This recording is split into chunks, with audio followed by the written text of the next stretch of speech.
So today we're going to talk about what do you do if you can't find comparable properties to determine a value for a multifamily property. In this previous video, we talked about the gross rent multiplier as a quick and dirty way to do it, and that you really need to get into the cap rates and the net operating income to get a more exact value. But what if you don't have a cap rate, and what if you don't have any comparables? What do you do then? There are some other methods you can use.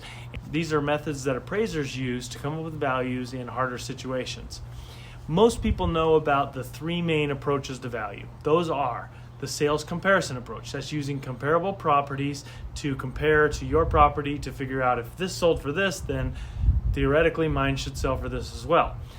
The second approach to value is an income approach to value, and that's what a lot of times multifamily properties and commercial properties are based on, is more of that income approach. And the income approach is based on a value and a multiplier or a cap rate to determine a value.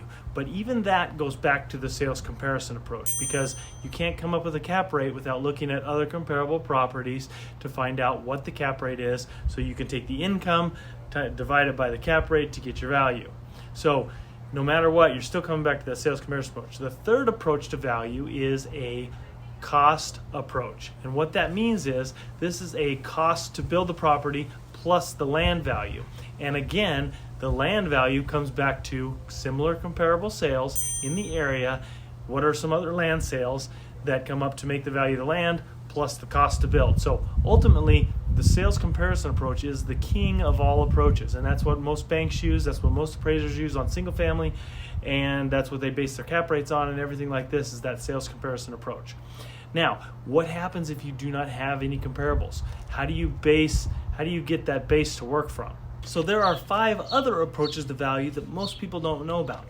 They're not usually used in replacement of, but they kind of help you support the conclusions that you're coming to. And here's what they are. The first one that we're going to look at is the cost per bedroom. If you have a multifamily property, let's say you do find a comparable property, but it's not really that similar. It's a larger property than yours or a smaller property than yours.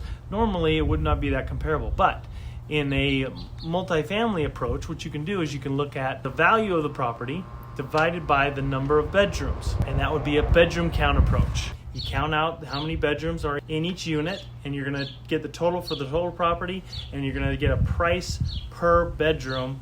Sales price divided by how many bedrooms is going to give you a price per bedroom. Another way to determine value, and is more commonly used by investors, is a price per unit or price per door. So you take the value divided by the number of units, and that gives you a number that you can go and apply to other properties that are bigger or smaller. Another one is price per building area. So you're going to take the sales price of that comparable property or semi-comparable property, you're going to divide it by the gross building area, and then you're going to be able to get a cost per building square foot. Another one is a cost per room. And this may sound very similar to cost per bedroom, but it's different in the fact that you're counting in the living room, the kitchen, the den, the laundry room, all those rooms. You're going to total all those up, and you're going to get a price per room. Another one is the one we talked about in the previous video, is a gross rent multiplier. That's a little different.